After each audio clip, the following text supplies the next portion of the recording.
저는 그 찬송가 참 너무 은혜가 되고 좋죠. 찬송가가 좋은데 가끔 가다 보면 저는 뭐 들을 일이 별로 없지만 유행가도 어쩌다가 진리를 깨달은 내용이 좀 있는 것 같아요. 오래됐지만 꾸준히 세상에서 불려지는 노래 중에 만남이라는 노래가 있습니다. 우리 인연은 우리 만남은 우연이 아니야, 이렇게 시작하는 거 있지 않습니까? 여러분이 더 잘할 거라고 생각을 하는데, 그 중에 조금 가다 보면 돌아보지 마라, 후회하지 마라, 바보 같은 눈물 보이지 마라. 들어보셨습니까? 그 많이 부르는 건데 이 세상에서도 뒤돌아보고 또 후회할 만한 일을 하지 말고 눈물을 흘려봐야 아무 소용이 없다. 과거를 되돌릴 수 없다는 거죠. 그래서 잘 깨닫고 마음으로 부르는 노래라 이렇게 생각을 합니다. 예수님께서도 우리에게 분명히 말씀을 하십니다. 누가복음 6장 92절에 있는 말씀을 보면, 누가복음 9장 62절에 보면 손에 쟁기를 잡고 뒤를 돌아보는 자는 하나님의 나라에 합당하지 않다. 우리가 손에 쟁기를 잡았는데 밭갈러 쟁기를 잡고 나갔는데 뒤돌아보면 어떻게 밭을 똑바로 갈 수 있겠습니까? 다른 거 할래 할 수가 없는 거죠. 뒤를 돌아보는 자는 다 나를 따르라. 예수님이 앞전에 말씀을 보면 나를 따르라 그랬는데, 제가 볼일 좀 보고 올게요. 그 일만 제가 처리하고 올게요. 아버지하고 작별도 하고 제가 못다한 일도 다 할게요. 그러니까 예수님께서 손에 쟁기를 잡고 뒤를 돌아보는 자는 하나님의 나라에 합당치 않다 말씀을 하십니다. 오늘 말씀 히브리서는 예수님이 이 땅에 오셔서 십자가에 죽으시고 다시 부활하시고 시기적으로 보면 한 40년 정도가 지난 시간이 되었습니다. 그러니까 AD 68년에서 69년 정도 되겠습니다. 왜냐하면 히브리서에 어떤 것도 성전 제사가 없어졌다든지 성전이 파괴됐다라는 내용이 없는 걸로 봐서 68년과 69년 인근에 이 말씀이 기록된 걸로 보입니다. 그러면 지금 이 말씀을 왜 말씀을 드리느냐면, 당시 상황은 굉장한 66년과 67년 사이에 사도 바울이 순교를 했으니까 당시에 예수 믿는다고 하는 것은 커다란 고통이었습니다. 예수 믿는다고 하는 것은 정신적으로, 신체적으로, 물질적으로, 사회적으로 엄청난 고립과 압박을 느끼게 되었다는 겁니다. 많은 것을 잃어가면서 예수님을 믿어야 됐고, 예수님을 따른다고 하는 것은 모든 박해와 핍박을 이겨내는 고통을 감수한다는 뜻이기도 했다는 것입니다. 이렇게 교회 밖에는 엄청난 핍박과 환난이 몰려왔고, 교회 안에는 잘못된 가르침이 팽배해 있었습니다.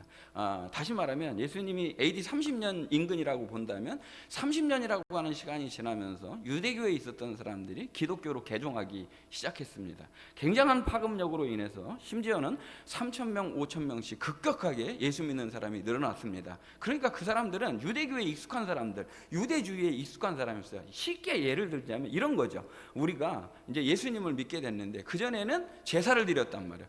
추도 예배를 드리라고 교회에서 하니까 추도 예배를 한번 드려보니까 뭔가 음식을 부모님이 안 드실 것 같고 뭔가 조금 다 이거 안 한 것 같단 말이에요. 옛날 성전 제사 드리던 양의 피로 제사 드릴 때에 비하면 뭔가 제가 정성을 좀 덜 드리는 것 같은 그런 느낌도 있었을 것입니다. 그러니까 이들의 유혹은 뭐냐면, 이거 지금 잘하고 있는가 이런 생각이 들었답니다. 그러니까 문제는 무엇이냐면, 내가 유대교에서 기독교로 개종을 해서 신앙의 그 발전이 오고 성장이 오면서 뭔가 좋은 일이 쫙 있으면 보통 사람들 의심하지 않는단 말이에요. 근데 더 어려움이 왔습니다. 더 힘든 일이 불어닥쳤습니다.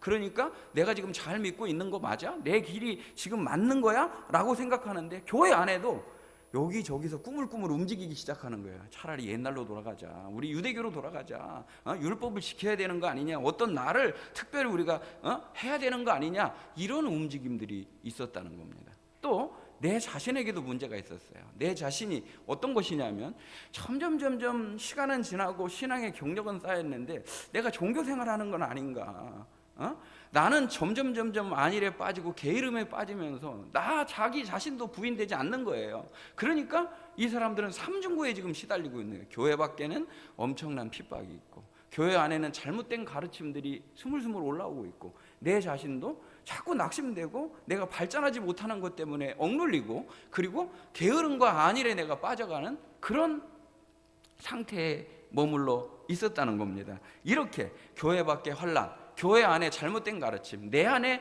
갈등, 이런 요소들의 삼중구에 시달리고 있을 때 주신 말씀이 바로 히브리서 말씀이라는 겁니다. 지금 히브리서 말씀은 이렇게 흔들리고 있는 사람들에게, 뒤로 떠내려가려고 하는 사람들에게 우리가 가야 될 목적지를 분명하게 보여주시면서 정신을 차려야 된다. 정신을 차려야 된다. 지금 뒤로 물러가면 멸망이다 라고 말하면서 정신을 차리고 예수 그리스도를 바라보면서 예수님을 깊이 묵상하면서 그 예수님이 걸어가신 길을 따라가야 될 것을 하나님께서는 다급한 마음으로 한 사람에게, 이름은 알 수 없지만 성령의 감동을 일으켜서 그 사람으로 하여금 히브리서라고 하는 위대한 말씀을 우리에게 전달해 주신 것입니다. 어찌 보면 지금 우리가 처해 있는 상황과 이 히브리서의 상황과 크게 다르지 않다는 겁니다.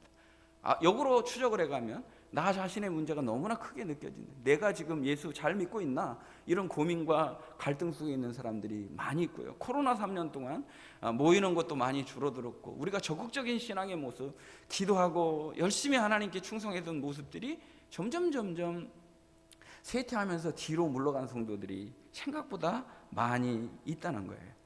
그렇게 또 교회 밖에서는 예수 믿는다는 것을 그렇게 곱게 쳐다보지 않고, 예수 믿는다는 것이 결코 뭐 존경의 대상이나 선망의 대상이 되지 않는 시대에 우리가 살아가고 있다는 거예요. 이렇게 뒤로 밀려간 성도들에게, 뒤로 밀려갈 위험이 있는 성도들에게 하나님께서는 히브리서 말씀을 통해서 우리에게 주시려고 하는 분명한 메시지가 있다는 거예요. 그래서 오늘 이 히브리서가 전체적으로 무엇을 말씀하시는지, 주일날 설교지만 여러분에게 간략적으로 말씀을 드리고, 그리고 오늘 진짜 전해야 될 말씀을 잠깐 동안 나누도록 하겠습니다. 이 히브리서에서 놓치지 말아야 될 중요한 단어가 하나가 있습니다. 그건 뭐냐면, 히브리서 앞에서부터 뒤까지 읽으실 때 그러므로라고 하는 단어가 있으면 여러분이 주목하시면서 그러므로 하면 뭔가 나온다, 이렇게 생각을 하고 읽으시면 되겠습니다. 이때 상황을 가장 잘 몇 구절로 요약해 놓은 구절을 주보에 제가 기록을 해놨으니까 주보나 화면을 보시면서 여러분이 따라오시면 되겠습니다. 히브리서 2장 1절에 있는 말씀을 보면, 그러므로 우리는 들은 것에 더욱 유념함으로 우리가 흘러 떠내려가지 않도록 함이 마땅하다. 지금 떠내려가고 있다는 거예요? 떠내려가고 있지 않다는 거예요? 떠내려가고 있다는 거예요. 지금 성도들이 떠내려가고 있다는 거예요. 그러니까 아주 중요한, 제가 예를 들으면 러닝머신을 타고 있는데 러닝머신에 타서 정지하는 순간에 흘러 떠내려가서 뒤로 넘어간다는 거예요. 근데 들은 말씀, 들은 예수 그리스도의 복음을 놓치게 되면 바로 뒤로 넘어가서 밀려날 테니까 지금 들은 말씀을 더욱 유념해서 흘러 떠내려가려고 하는 그 성도들에게 다급한 마음으로 떠내려가면 안 된다라는 것을 말씀하고 계신 것입니다. 히브리서 3장 12절에 있는 말씀을 보면, 형제들아 너희는 삼가호 너희 중에 누가 믿지 아니하는 악한 마음을 품고 살아계신 하나님에게서 떨어질까 조심할 것이요. 믿음 떨어질까 삼가 조심해야 된다는 거예요. 지금 믿음 떨어질까 삼가 조심해야 된다는 것을 말씀하고 있다는 거예요. 히브리서 10장 38절과 39절에 보면, 나의 의인은 믿음으로 말미암아 살리라. 또한 뒤로 물러가면 내 마음이 그를 기뻐하지 아니하리라 하셨느니라. 뒤로 물러가면 하나님이 기뻐하시지 않는다는 거예요. 우리는 뒤로 물러가 멸망할 자가 아니라 오직 영혼을 구원함에 이르는 믿음을 가진 자니라. 너희 안에 믿음이 있다는 거야. 너희 안에 믿음이 있다는 거예요. 사실은 우리가 하나님을 믿겠습니다, 예수님을 믿겠습니다, 그렇게 나온 것이 아니라 예수님께서, 하나님께서 우리를 사랑하시기로 작정하시고 우리에게 믿음을 주셔서 이 길을 걸어가게 하는데, 우리가 이 믿음이 우리 안에 있다는 것을 망각하고 보재기로 덮어놓고 우리 자신이 잠들어 있다면 어떻게 앞으로 나아갈 수 있는가 하는 것을 강력하게 촉구하고 있는 말씀인 것입니다. 그러니까 믿음의 사람은 뭘로 살아야 된다는 거예요? 오직 나의 의인은 믿음으로 살아야 된다는 것을 말씀하고 있는 것입니다. 연이어서 히브리서 3장 1절에 있는 말씀을 보면 다시 한번 그러므로가 나오죠. 그러므로 함께 하늘의 부르심을 받은 거룩한 형제들아, 우리가 믿는 도리의 사도이시며 대제사장이신 예수를 깊이 생각하라. 다시 말씀드린데, 그러므로가 나올 때는 뭔가 나온다고 그랬죠. 처방전이 나온 거예요. 어떤 처방전이요? 흘러 떠내려가는 사람들에게 예수님 우리의 믿는 소망이 되시고 믿는 도리가 되시고 대제사장이 되시는 예수님을 굳게 붙잡고 예수님을 깊이 생각하라는 거예요. 그 예수님이 어떤 분인지, 나에게 어떤 사랑을 베풀어 주셨는지, 내가 어떻게 구원받은지를 집중하라고 말씀하고 있는 것입니다. 내가 세상으로 과거로 돌아간다고 하는 것은 곧 애굽에서 종살이하던 시절로 돌아가는 것과 똑같다는 뜻인 것입니다. 옛날로 다시 돌아가려고 그러는 희귀 본능을 가진 사람들에게 그게 뭐라고 라고 말씀하는 거예요. 여러분, 그게 뭐라고 제가 말씀을 드리는 겁니다. 그게 뭐라고. 대부분의 사람들이 신앙이 떨어지고 믿음이 떨어져서 뒤로 갈 때 아무것도 아닌 것 때문에 떨어져요. 정작 중요한 본질 때문에 떨어지는 사람은 거의 없어요. 그게 뭐라고 하는 것 때문에, 뭐 돈 때문에, 말 몇 마디 때문에, 그 작은 상처받은 것 때문에, 그것 때문에, 그게 뭐라고. 마치 그 불나방이 불빛 따라 가다 보면 자기가 타 죽는지도 모르고 거기로 들어가는 것과 똑같다는 것입니다. 그게 뭐라고 라고 말씀을, 우리는 어느 자리로 나가야 된다고요? 예수님을 깊이 생각하는 자리로 나가야 된다는 거예요. 예수님을 깊이 생각하면 그 예수님이 얼마나 나를 사랑하셔서 열매 맺지 못하는 버려진 가지를 참 포도나무 되시는 예수님에게 접붙이시고 생명을 공급해 주셔서 예수님과 동행하는, 예수님과 함께의 삶을 우리에게 축복해 주신 것을 생각하면 다시 이 축복의 자리를 버리고 내가 어디로 가겠느냐라고 생각하게 된다는 거예요. 그게 뭐라고 내가 그걸 따라가겠는가. 오직 예수님을 붙잡고 오직 예수로 살아가야 된다는 것을 깨닫게 된다는 거예요. 그러면 우리가 나아가야 될 길을 제시를 해 주십니다. 히브리서 4장 14절입니다. 다시 그러므로가 나옵니다. 그러므로 우리에게 큰 대제사장이 계시니 승천하시니 곧 하나님의 아들 예수시라. 우리는 믿는 도리를 굳게 잡을지어다. 그러니까 이거 히브리서 잠깐 제가 설명을 또 드리면은요, 히브리서의 굉장히 큰 특징은요, 구약에 있는 성경 구절을 가장 성경에 많이 인용한 성경 중에 하나예요. 그러니까 직접 인용과 간접 인용한 걸 합하면 89절이나 나와요. 그러니까 구약에 있는 구절을 갖다가 신약으로 재해석을 해줘요. 이유는 뭘까요? 옛날에 육신의 혈통에 육신의 내인의 제사장이 있었다는 거예요. 인간 제사장이 있었다는 거예요. 근데 멜기세덱의 반차를 따르는 하늘의 대제사장이 계시다는 거예요. 그러니까 그림자를 통해서 실체를 보여주는 거예요. 모델하우스를 보여주고 우리가 살 집을 보여주는 것과 같은 거라는 거예요. 근데 사람들은 자꾸 모델하우스를 그리워한다는 거예요. 이거 보고 실체를 보라는 건데 그림자에 아직도 머물러 있는 사람이 있다는 거예요. 옛날 제사장을 붙잡고 있다는 거예요. 하늘의 영원한 대제사장을 붙잡고 그분께 나아가야 된다는 거예요. 믿음은 나아가는 거라는 거예요. 15절 한번 보실까요? 우리에게 있는 대제사장은 어떤 분이냐? 우리의 연약함을 동정하지 못하실 분이 아니라는 거예요. 모든 일에 우리와 똑같이 시험을 받으신 이로되 죄는 없으신 분이시다. 예수님은 하나님의 영광 보좌를 버리시고 인간의 몸으로 오셨지만 똑같이 시험을 당하셨지만 예수님은 죄가 없으시다는 거예요. 우리의 모든 죄를 담당하시고 우리의 모든 시험 당함을 아시기 때문에 그분은 상처받으시고 아파하셨기 때문에 우리의 아픔을 다 아시고 우리를, 제가 항상 기도할 때마다 그럽니다.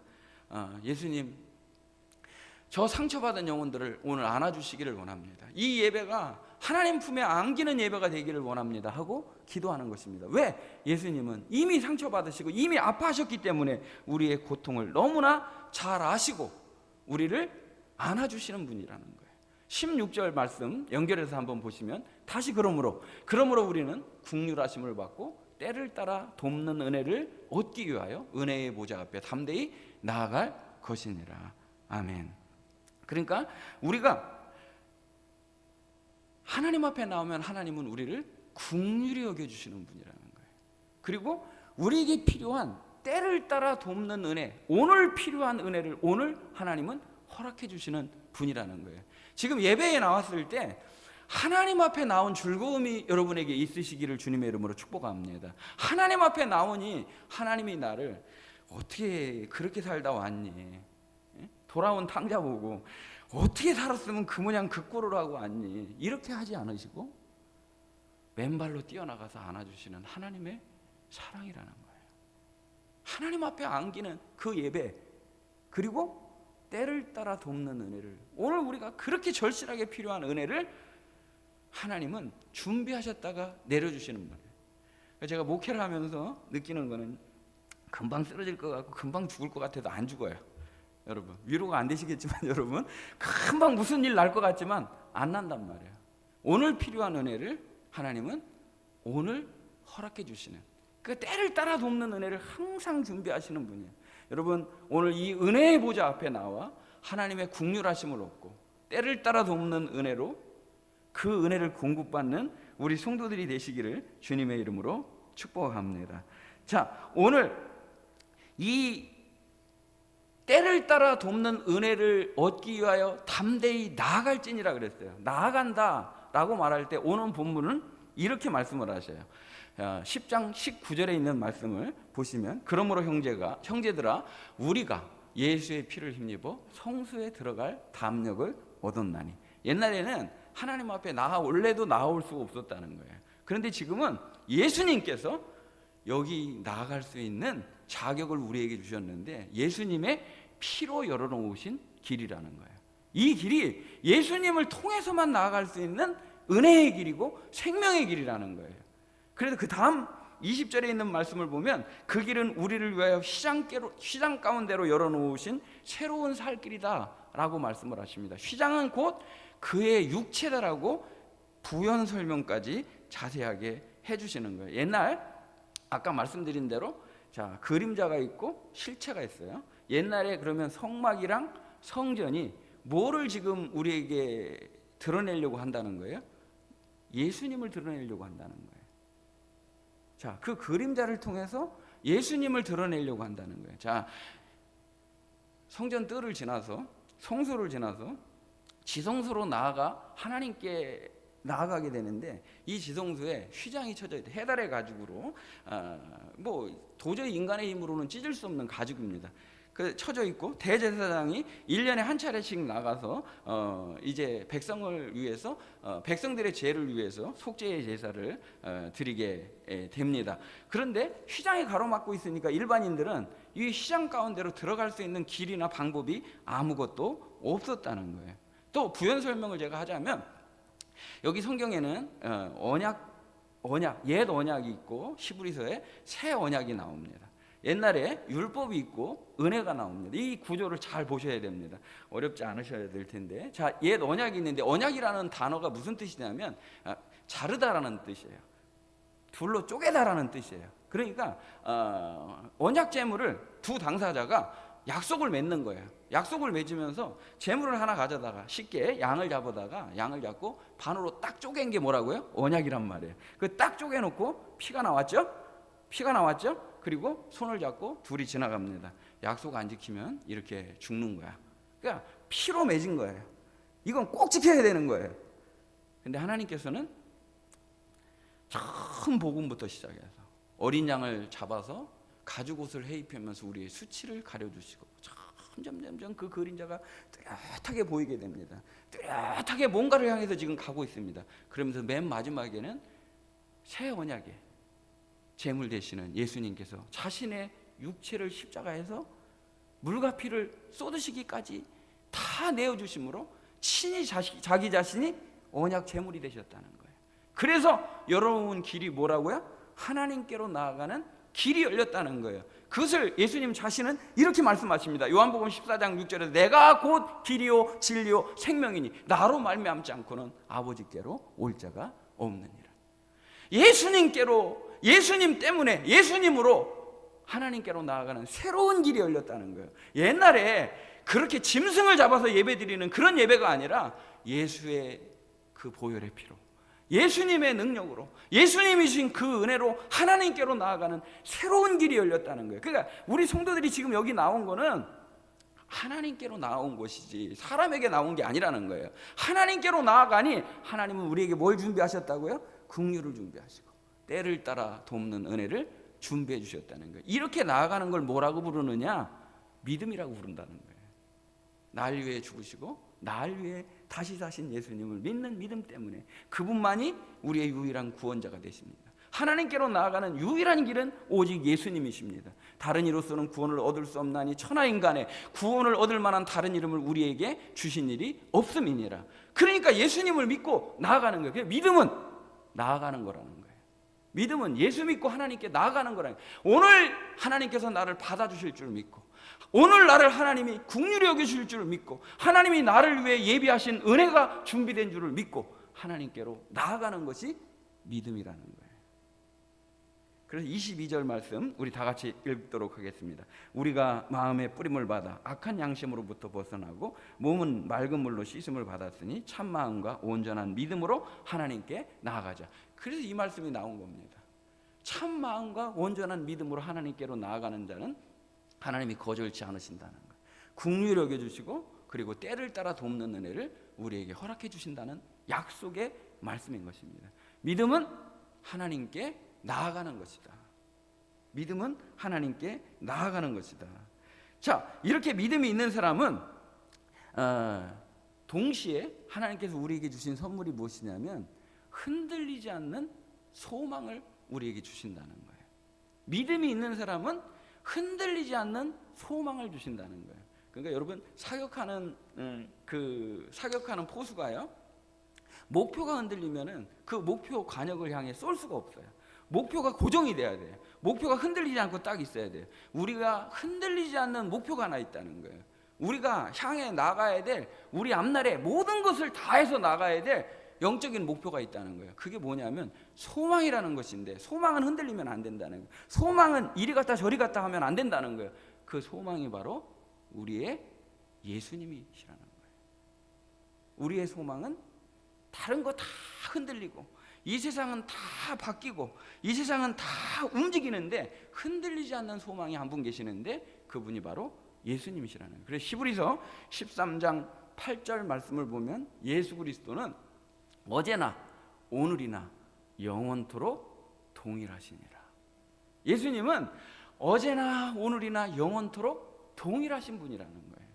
사람은 바뀌잖아요. 환경도 바뀌잖아요. 이랬다 저랬다 하잖아요. 근데 예수님은 어제나 오늘이나 영원토록 동일하신 분이라는 거예요. 그 예수님 잊어버리면 안 된다는 거예요. 그 예수님에게서 눈 떼면 안 된다는 거예요. 그래서 여기 23절 오늘 본문을 보면 또 약속하신 이는 미쁘시니 우리가 믿는 도리의 소망을 움직이지 말고 굳게 잡으라. 소망을 움직이지 말고 소망을 굳게 잡으라는 거예요.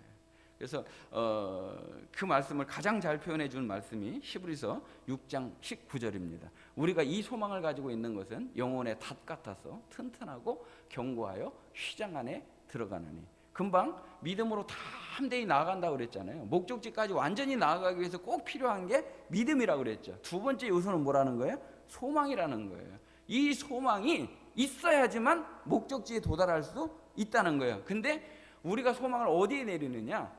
예수 그리스도께 영혼의 닻을 내려야 된다는 거예요.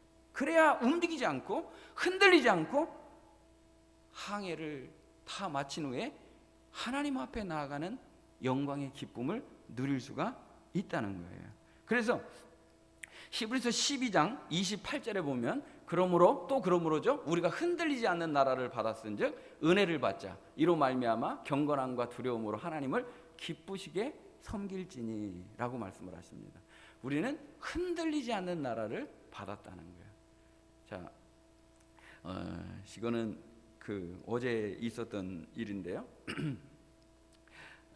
잠깐 말씀드리도록 하겠습니다. 뭐 제가 이렇게 나무를 이렇게 키우면 보통 이렇게 10년, 20년 동안 안 죽이고 잘 이렇게 키우니까 나무를 제가 잘 키우는 줄 아는 모양이에요. 그러니까 교회 앞에 거의 제가 볼 때는 인공호흡에서 한 3초 정도 남은 나무를 갖다 놨어요. 그러니까 살려달라는 뜻이겠죠. 나무를 보니까 이 나무는 이제 제가 볼 때는 도저히 살 수 있는 나무가 아니에요. 이미 다 쉽게 얘기해서 숨을 거두기 직전이에요. 숨을 거둔 상태예요. 근데 어떻게 제가 뭐 이제 살릴 수가 없지 않습니까? 나무가 잘 자라려고 그러면 반드시 필요한 게 세 가지가 있어요. 햇빛, 그 다음에 수분, 환기입니다. 이 세 가지가 잘 이루어지면 나무가 잘 크게 돼요. 어떤 거는 응달을 좋아하고 어떤 거는 양달을 좋아하죠.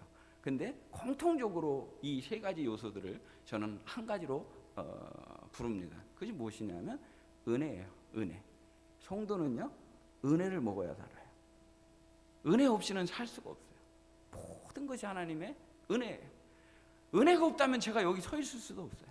하루도 한시도 서 있을 수 없는 게 연약한 인간이에요. 내가 뭐 대단한 것 같아도요, 결코 대단하지 않아요. 온도 1도만 올라가도 못 서 있어요. 내 마음이 뭐 굉장히 심지가 견고한 것 같아도요, 아주 별거 아닌 유혹에도 넘어질 수 있는 연약한 줄. 어떤 사람은 한껏 띄워놓으면 금방 또 푹 주저앉아요. 어떤 사람은 금방 무시하면 또 자존감이 확 낮아지는 사람도 있어요. 바람 불면 날아가는 사람도 있고. 자, 이렇게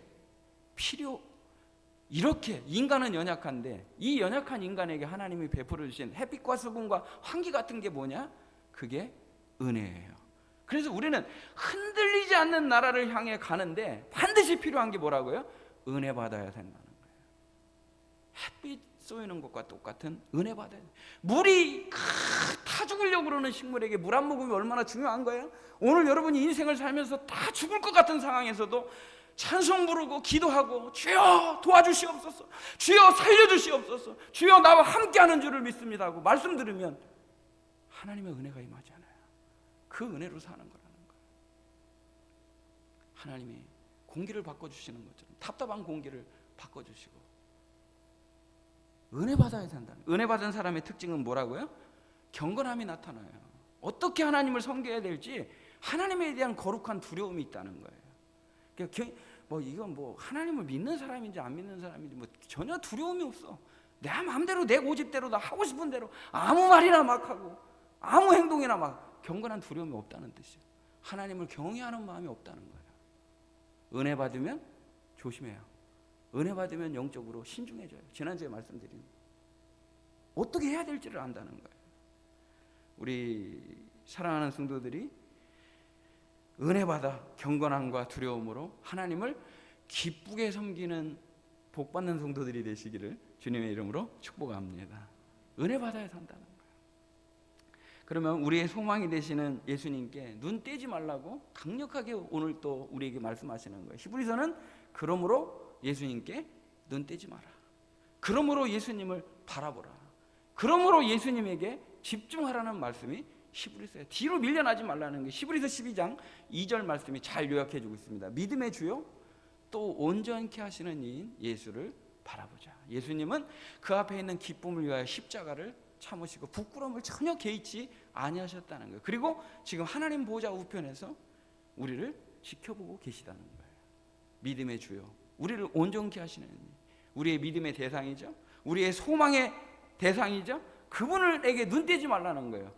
예수님에게 집중하라는 거예요. 그 예수님 바라보라는 거예요. 그러니까 이 눈 떼는 순간에 아무것도 아니에요. 나는요, 예수님에게서 눈 떨어지면요, 믿음 떨어지는 건 미끄럼틀 타는 것만큼 빠르다는 거예요. 그래서 이 믿음과 소망, 제 설교의 제목은 오늘 뒤로 물러가지 말고 앞으로 나아가자 그러는데, 앞으로의 여러 가지 말씀의 뜻이 있는데 그 중에 믿음, 소망, 사랑이에요. 오늘 19절부터 25절까지 있는 말씀을 보면 세 가지 단어가 나오는데요, 믿음과 소망과 사랑이에요. 맨 마지막 이 삼각형을 완성해 주는 게 뭐라고요? 사랑이에요. 그래서 이 말씀의 모든 것은요, 하나님이 우리를 사랑하신 동기가 뭘까요? 왜 우리를 사랑하실까요? 아무것도 아닌 나를 왜 사랑하실까요? 제가 말씀드렸네요. 이유는 단 한 가지예요. 무조건적인 사랑이에요. 측량할 수 없는 사랑이에요. 끝도 한도 없는 무한대의 사랑이에요. 사랑이 우리를 구원할 계획을 수립하신 거고, 그리고 그 사랑이 우리를 계획할 구원의 그 그림을 완성시켜 주신 거예요. 그래서 출발도 사랑이고 완성도 사랑이라는 거예요. 그러니까 말세가 되면 점점 식어가는 것이 무엇이냐면요, 믿음이 떨어졌을 때 나타나는 현상도 똑같습니다. 사랑이 식는다는 거예요.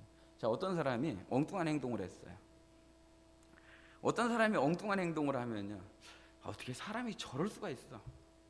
이게 보통 이제 일반 사람들의 반응이에요. 야, 이해가 안 간다. 저것도 사람이라고. 뭐 이런 식으로 이제 조금 더 거친 말이 나올 거라고 생각을 합니다. 근데 믿음의 사람은요, 안타깝다. 어쩌다가 저렇게까지 됐을까? 주님, 긍휼을 베풀어 주세요. 하고 사랑의 기도가 나와요. 그런데 그게 아니라 정죄하는 모습이 나와요. 저런 게 어떻게 저럴 수가 있어? 이렇게 나온단 말이에요. 우리의 반응이 어떤 거가 돼야 된다고요? 사랑이 나와야 된다.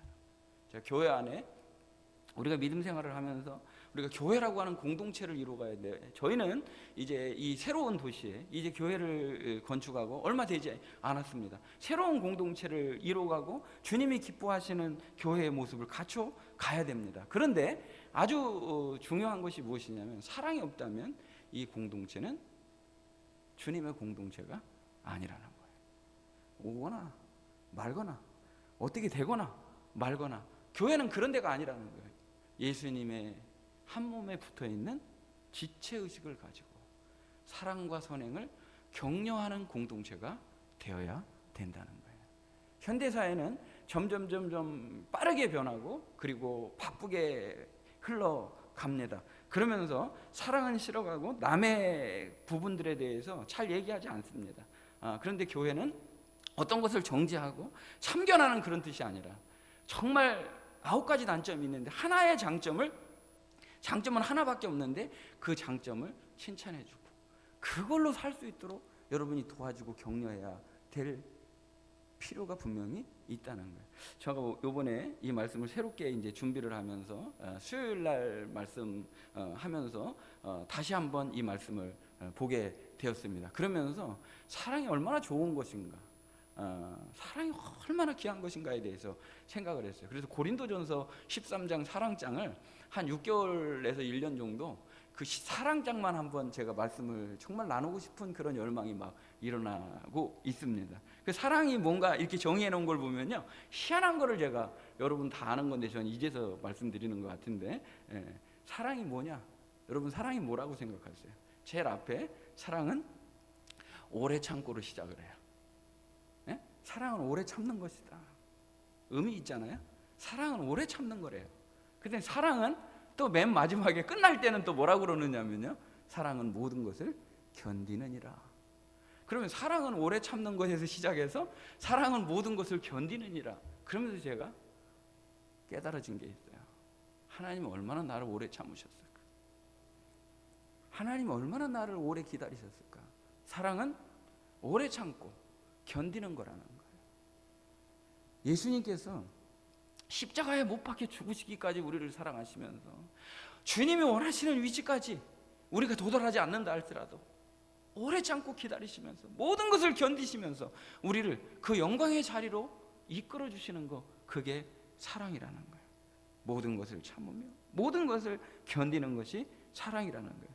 예수님이 사랑으로 우리를 하나님 앞에 인도하시기 위해서 매일매일 믿음의 발걸음을 격려하시고 매일매일 은혜를 공급해 주시고 그 사랑을 공급해 주셔서 하나님의 영광 보좌로 우리를 이끌어 주시는 줄로 믿습니다.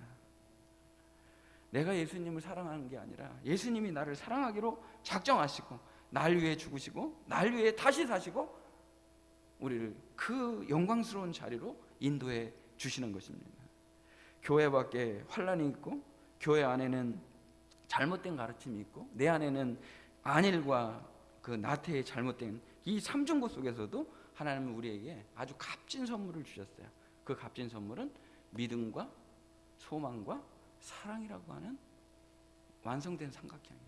여러분, 믿음이 무너지면 소망도 사랑도, 사랑이 무너지면 소망도 사랑도 무너지는 아주 정교한 삼각형이에요. 이 세 가지가 함께 가야 된다는 거예요. 오래 믿지 않았는데도 데살로니가 교회에는 이 아름다운 삼각형이 있었어요. 내가 어느 부분이 좀 약한가, 어느 부분을 보강해야 될까 하는 것을 우리 데살로니가전서 1장 3절 말씀으로 한번 보도록 하겠습니다. 너희의 믿음의 역사와 사랑의 수고와 우리 주 예수 그리스도에 대한 소망의 인내를 우리 하나님 아버지 앞에서 끊임없이 기억한다. 이 세 가지가 다 있었다. 믿음은 역사하는 거고, 사랑은 수고하는 것이고, 소망은 인내하게 하는 것이다. 이 세 가지가 절묘하게 세 가지가 있을 때 믿음이 좋은 믿음이고 하나님 앞에 나아갈 수가 있는 것입니다. 뒤로 물러가 멸망하는 자가 아니라 우리는 앞으로 나아가 하나님의 영광의 보좌에 도달하는 영광스러운 하나님의 자녀들인 줄로 믿습니다. 그래서 히브리서 3장 14절 마지막 말씀입니다. 자, 우리 다 같이 한번 읽어볼까요? 우리가 시작할 때에 확신한 것을 끝까지 견고히 잡고 있으면 그리스도와 함께 참여한 자가 되리라. 그 앞에 이렇게 벌리고 말씀 하나 넣으면 좋겠어요. 우리가 시작할 때 확신한 것을 끝까지 견고히 잡고 있으면 그리스도와 함께 영광에 참여한 자가 되리라. 그리스도의 영광에, 그리스도의 생명에, 그리스도의 풍성함에 참여한 자가 되리라. 그러므로 믿음으로 나아가시기를 축복합니다. 그러므로 소망으로 나아가시기를 축복합니다. 그러므로 사랑으로 나아가시기를 축복합니다. 이 믿음, 소망, 사랑의 아름다운 삼각형이 항상 유지되어 주님 앞에서는 저와 여러분이 되기를 간절히 축복합니다. 하나님 감사합니다. 오늘 또 귀한 은혜 주셔서 정말로 하나님 앞에 설 수도 없는, 하나님 앞에 아무것도 내세울 것, 자랑할 것도 없는 저 같은 죄인에게도 끊임없는 무한대의 사랑으로 우리를 사랑해 주시고 축복해 주셔서 예수 그리스도를 보내주시고 예수 그리스도께서 죽으시고 다시 사시고 새 생명을 주셔서 우리에게 또한 믿음, 소망, 사랑의 이 큰 은혜를 부어주셔서 감사합니다. 하나님, 우리 자신이 얼마나 하나님의 귀한 은혜를, 귀한 사랑을 받은 사람인 줄 알게 하여 주시고 이제는 뒤로 물러가 멸망할 자가 아니라 흘러 떠내려갈 자가 아니라 앞으로 나아가 믿음, 소망, 사랑의 완성본인 하나님의 영광에 참여하는 자가 된다는 사실을 굳게 믿고 흔들리지 않고 앞으로 나아가는 우리 성도들이 되게 하여 주시옵소서. 이 모든 주의 복을 누리게 하여 주시고 우리 모든 성도들이 하나님 앞에서 참으로 어떠한 상황 가운데서도 어떠한 어려움 가운데서도 잘 믿음으로 이겨나가고 최종 영광의 자리에 참여하는 복을 누리게 하여 주시옵소서. 예수님의 이름으로 축복하며 기도하옵나이다. 아멘.